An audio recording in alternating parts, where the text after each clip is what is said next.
Did I go too far? I mean, sure. I'm the greatest criminal mind the world has ever known, a figure so diabolical that careers have been built and destroyed on the promise of ending my scourge, but I'm not a monster. That's yet to be seen. Look, what do you know of heartbreak? Deprivation. There are those of us with little enough ambition that life with all its pain and denial is worth living, but the world only changes because of people who demand more. Greed. Pride. Am I a mook, a schmuck, a putz?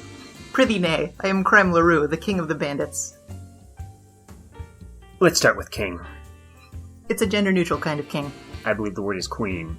I believe the word is bandit. I scoff at the rules of grammar. And logic. That's bringing pride back into it. If someone says, Niagara Falls is a phenomenon involving 3,160 tons of water per second falling off a cliff, no one would realistically steal that. Exactly. Well, sweetie, there's a challenge. A challenge you have yet to surmount. Or have I? For all you know, the 3,160 tons per second now flowing over that cliff could be a different 3,160 tons per second that I used to replace the water that I stole from Niagara Falls. It's a natural phenomenon. Even if you did, there's a new waterfall there now. Now we're arguing philosophy. You know what happened to the ship of Theseus? One of ye bandit kings of old stole it. Ship of Theseus. Did you divert the Niagara River and replace the water? No, but you asked, so you admit that it's not outside the realm of possibility. It's outside the realm of this interrogation is what it is. I asked you about the Anti-Saloon League. What about it? Why is it a crater? Oh, that. It's an interesting story, actually. Somehow I thought you'd say that. You're right. All of my stories are interesting. This is one I like to call Chryme LaRoux versus the Arachno-Flappers of Mammon. Arachno-Flappers? Stop trying to question me. I provide my own diversions. Okay, Ms. LaRoux, but before you start, I want to remind you of your situation. You currently sit in a police station in the city with neither pin nor needle to attempt to remove yourself from your chains. I will not let you use my pen, and no, you may not have a bobby pin for your hair. Between this deadlocked cell and the streets above stand several dozen armed officers of the law to ensure that you will not see sunlight until your court date. And you are going to answer my questions to my satisfaction, or things will get even worse. What happened in the Anti-Saloon League? Where is Polly Meade or the mayor? What do you do with the many-handled blade of indecency? One at a time, man. I'm too terrified to keep all these questions straight. Now, the Anti-Saloon League. You know, it would have been great if they had lightning powers. Chryme LaRoux, the Bandit King, versus the Electro-Flappers of Mammon. Arachno-Flappers just sounds spurious. I won't disagree. So to begin the story, it's all Sharkley's fault I was even at the scene of the crime. This is Detective Inspector Abba Sharkley of the City Police Department, recently assigned specifically to stop the activities of one Chryme LaRoux, self-proclaimed king of bandits. Chryme LaRoux. That's the one. Who was quoted in the papers the very day before this event saying, that this incompetent so-called Bandit King Chryme LaRoux ever developed a fearsome reputation can only be seen as evidence of the incompetence of every detective previously assigned to bring him in. Contrary to the announcement Chryme took out in the Post-Gazette, he will not steal the many-handled blade of indecency next week. His spree ends now. One man, an ego, and a stupid mask does not a master criminal make. In fact, have you ever tried to wear one of those domino masks? It's a miracle he can even pretend to have peripheral vision. Yes, I read the article. How do you see with the mask on? Magic. No, seriously. You're not gonna like this story. I don't, Chryme. I don't like this confession, I don't like this case, and I don't like you. You hardly know me. If you could have seen me that night in the rain, in the bitter cold, on the roof... Watching Sharkley in his office from across the street? Watching Sharkley in his office from across the street, he'd insulted me. And he sounded confident. I had to find out what he knew. You mean you fell for his bait? I wasn't played, I was cautious. I was in disguise as a civilian, a mere woman, just to allay suspicion. Sharkley had all these floor plans and case files in a briefcase that he kept with him. If he had some plan to stop me stealing the blade of indecency, it was in there and he brought it with him. I was just gonna follow him to somewhere a little less guarded than the downtown police station, say his home, take the briefcase, and see what he knew. So you weren't disguised as a man at the time? Oh, it depends how rigidly you define gender presentation, darling. I happened to have been on that roof watching Sharkley wearing a sparkly evening dress. You were wearing it, or Sharkley? Har har. I'll have you know I'm a connoisseur of human presentation. And yes, it's handy to keep people thinking I'm a man. That little bit of plausible deniability if I get caught. But that night, I figure if I'm not planning on being seen, I might as well look good for my own sake. So I was dressed for a nightclub, notwithstanding all the rainwater running down it, and as luck would have it, I ended up following Sharkly into the Anti-Saloon League, the happeningest speakeasy on the north side. The Anti-Saloon League, whose national charter pledges the ideals of temperance, moderation in all things? Yeah, prohibitionists, not abolitionists. Don't get 'em confused. They never stopped teasing me in high school civics. The people who host those chapel services singing about the evils of the drink on their street level? In the chapel that it is believed you blew up. I won't deny it. The services seem unnecessary, though, you know? They won. Booze was banned again. Second prohibition. Why maintain a club to talk about its evils? I'm sure that's not my place to say, ma'am. Ma'am. Pfft. I'm a king, remember? Your Majesty is fine. So these yahoos sing and dance about the evils of the drink on street level, but they owned that whole building. The one that you blew up. Yes. 3423 8th Street. That's the one, yes. Now will you stop trying to distract me? Now, you ever been in their basement? No, but this city has a lot of basements I've never been in. Well, you missed out. I guess the police officially can't admit they have any knowledge of stuff like this, but the Anti-Saloon League was a front for the biggest blind tiger you ever did see. Live music, the soundproofing alone must have cost a fortune, and I don't know who their supplier was, but they had better scotch than most real bars back when the drink was legal. A lot of cops, most of them on the vice beat. Oh, I'm sure, sipping their kickbacks for turning a blind eye to the business. You're no fool. Vice is a bunch of crooks, that's nothing. You should see what they present to the chief so they look like they're doing their jobs. Last month it was floating speakeasies, like on the river, in canoes. Ah, international waters. Except it's not. Rivers are still within our borders. Ah, but if I've stolen Niagara Falls and pumped that water from another country under my boat, then... Have you done that crime? It's the principle of the debate. I have no principles, so I must debate. Anyway, maybe there was a gin joint down there. Vice could have destroyed any record of it if there was, and even if you're not lying, that's no excuse to blow it up. It's not what they were running down there, it's who was there, or rather, their secret business. Selling bootleg gin. No, the stuff the speakeasy kept secret. Yes, I'd be grateful if you got to that part. Keep your face on. So, brass music was echoing down the halls when I got in. It was one of those neo-swing revival joints. Neo-swing? Kinda like neo-swing. Neo-swing revival, you know, like how back in the second gay 90s all those ska bands tried to bring swing back. Neo-swing is bringing swing back. Oh. Like the Squirrel Nut Zippers. Yes, but that might cause confusion unless you specify that you mean the current swing revival band called Squirrel Nut Zippers, and not the 90s neo-swing band Squirrel Nut Zippers, from whom the Squirrel Nut Zippers took their name. Who could get them confused? Specify it. This is a deposition. I want to get all the facts straight. So this building, you had a good reason to blow up. Look, so I bluffed my way past the doorman. I guess if cops are regular here, they don't have any reason to be too suspicious. And I cased the joint. It's like any church basement, you know, wood-paneled hallways that looked creepy and old even when they were built. I pretended not to see the main room as an excuse to snoop. Light was coming out of a little office. I heard a voice from inside. You'll learn that the Anti-Saloon League has a powerful backer. Cop my real chassis. Do I look like a Deb to cross? Nya? Followed by a couple of smacking noises and some rather unearthly wails. Standard for backroom dealings at a gin joint, I suppose. Yeah, nothing there but a lot of trouble. So I turned back to the main room. The coat check guy eyes me suspiciously. Not really enough space for me to get the briefcase without him catching on. So I decide to cut the Gordian knot, get Sharkly's tag, and take the briefcase above board. So really I had no choice but to go in and flirt with the detective, you know? There was no alternative, and there was no meaning in it. Can I help you? You're really knocking him back. Comes of having a strong constitution. The good news is my liver can take it. The bad news is my wallet can't. Did I see you in a paper recently? I wouldn't know. I'm illiterate. Plus, I speak no English. And I'm drinking alone. I think that's a crying shame. Now, what was it? Are you a poet? No, I can afford shoes.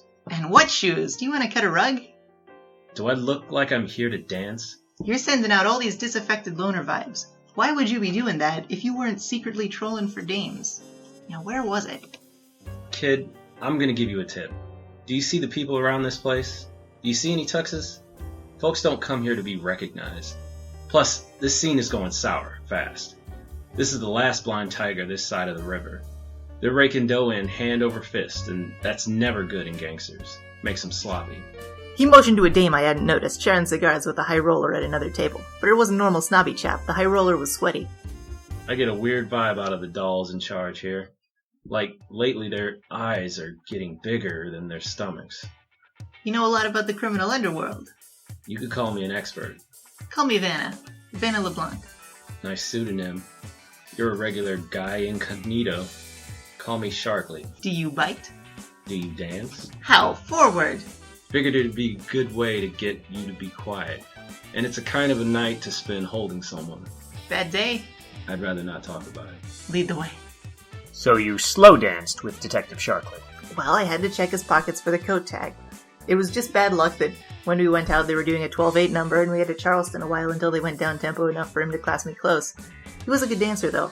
Kind of man with a sense of humor about the way his body moves. Fascinating to watch. I'm sure you remember his cologne. It was a vintage Steiner fragrance. Vigilante, I believe. Almost an appropriate name. I think the word for that scent is phenolic.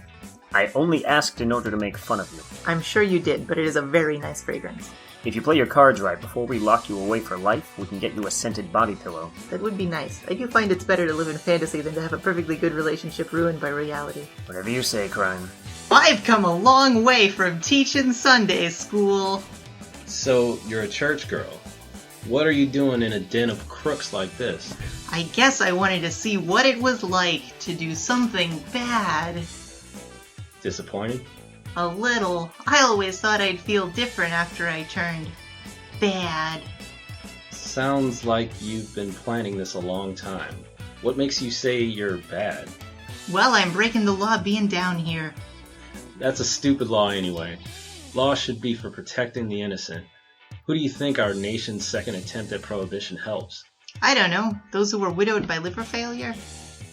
Amidst our sparkling repartee, I was checking his side pockets and coming up zilch. Just a bottle opener and some cash. A jejune theft if ever there was one. Oh, and let me tell you, he was packing. Bear it in mind, this will come up later. I hate this. I hate everything about this conversation. I'll tell you who lobbied for it. Was the liquor manufacturers themselves. Have any idea how much the price shot up in places like this? And you're still supporting them? We have to pick our battles. Ha! Don't look so shocked. Businessmen are unscrupulous. How could someone so innocent be bad? Maybe I'm not really bad. Maybe it's all just an act. And what would make you drop your facade? Who are you really, Sharkley? And at this point I managed to check his lapel pocket. Nothing. I'd have to remove it from him to search it. Not that that's a challenge for the King of Thieves. I guess I'm just a man trying to do my best in a world that doesn't. You're sweating like a hog! Here, let me take your jacket back to the table. It wasn't actually the first time I'd ever compared a gentleman collar to a pig.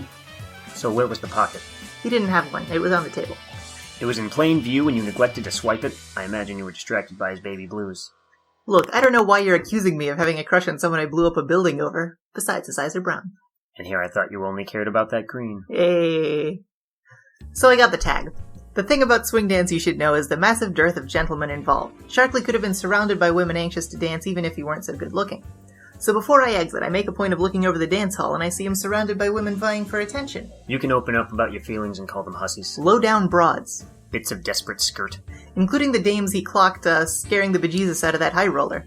And I just make eye contact with him for a second with this heartbreak like it's tearing me apart. And he goes for it, of course, but what can he do? He's cornered by mere slips of girls. I don't think the expression really works in plural. Don't tell me what to do, Johnny Law. So you got what you came for, and you blew up the building to minimize witnesses. What care had I for witnesses? Remember, I was disguised anyway. Anyone who pinpointed me would think, look, Chryme has corrupted that poor Sunday school teacher. Who happens to look exactly like Chryme herself. Himself. And most people wouldn't notice. I'm a master of disguise. Come on. You didn't do any research into my bloodline. The last 500 years of Kings of Bandits have been spent carefully breeding talents, knacks, and instincts into us. It's been called magic. Those who live in shadows do well to study it. And you use your incredible powers to surmount inhuman obstacles, such as changing clothes. I prefer to only use them first, useless stuff like that. Then why did your alleged ancestors spend so long breeding them? The world used to be a violent place. Now I feel there's a lot more pride to be won in stealing objets d'art unassisted. But if I have magic disguise powers, I'm gonna have some fun with them. And it was these shadow magics that you employed to blow up the Anti-Saloon League.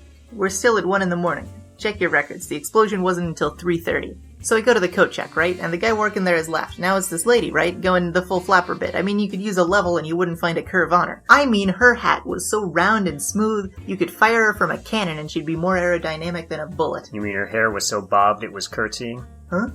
Oh, come on, that was better than your bullet gag. Jokes are meant to be short, much like explanations, or explosions. If I just told you, you wouldn't even try to believe me. So I give this lady the tag. Thank you. Welcome. No, you're not. What? Chryme LaRoux. I thought you were here. I don't know what you're talking about. I'm Vanna LeBlanc, innocent ingenue, slumming.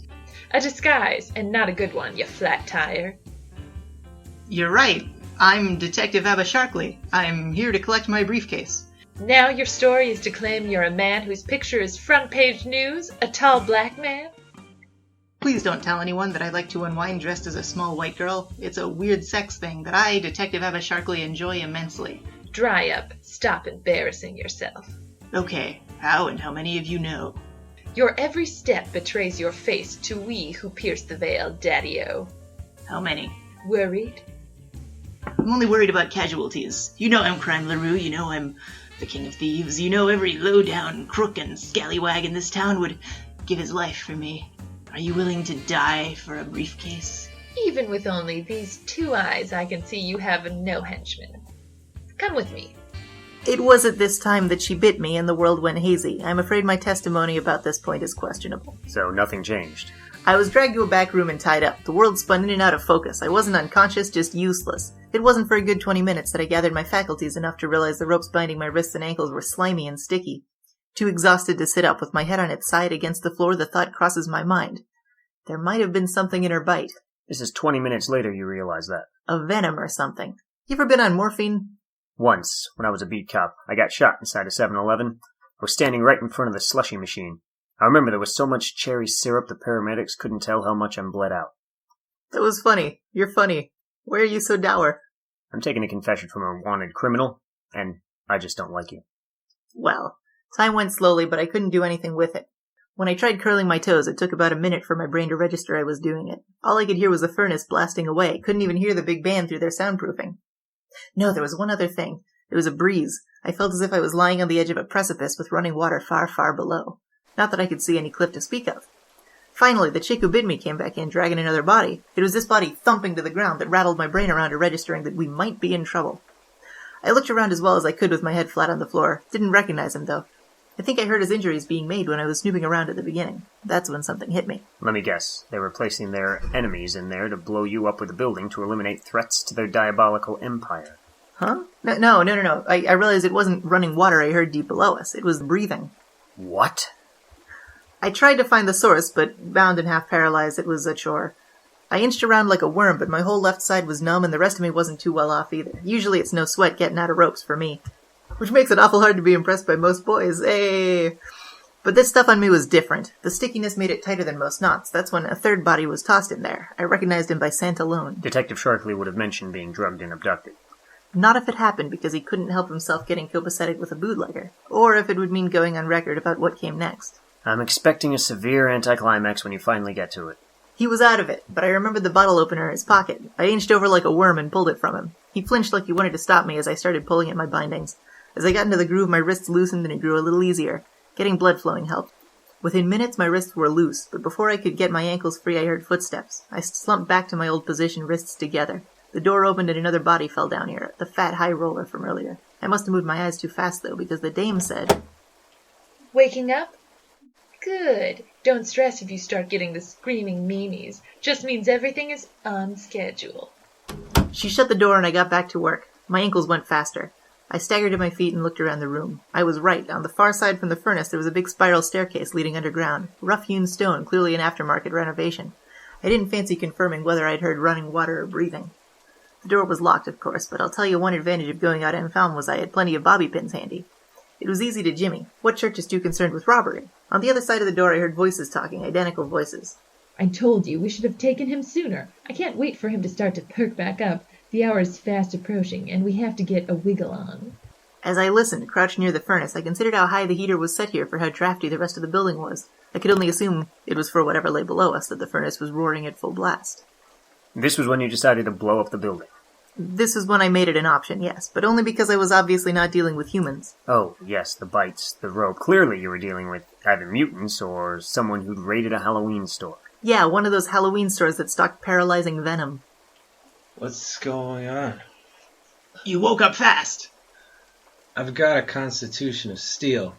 Who are you? Where are you? Everything's black. It blinded you.